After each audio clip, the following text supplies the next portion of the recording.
So here's one of those rare beasts.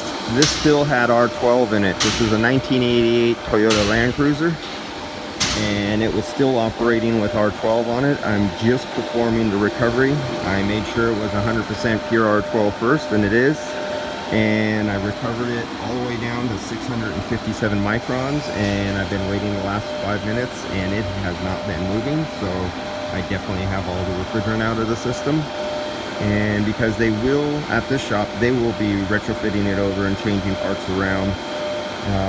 I will flush nitrogen through here and put it on the vacuum pump, and I'll do that about 3 times, bringing down the vacuum down to about 500 microns. Oh, and as soon as it was our refrigerant, it went down to 600 microns.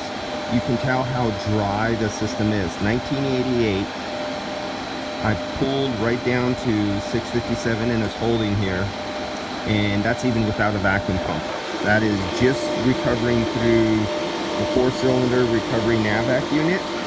Got it down to 650 microns, and now I'll put it on the vacuum pump and even take out more.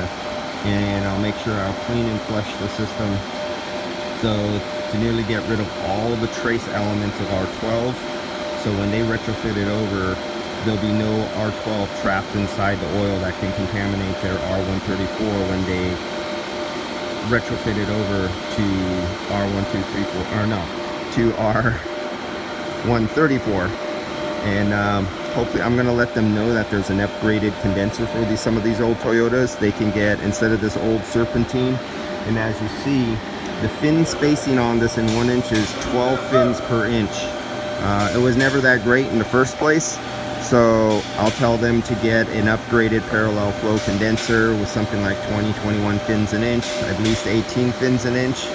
And what's the condition of their fan? Oh, that fan, they changed that. That's a good fan. Fluid fan clutch. So that's it on that one. Just an old relic that is still working on R12. All right, see you guys. And this is what happens when you have a really good recovery unit. You can pull that much refrigerant right out of the oil so it doesn't decay. And because it's mineral oil, it doesn't absorb moisture like POE or PAG oil. That's the difference.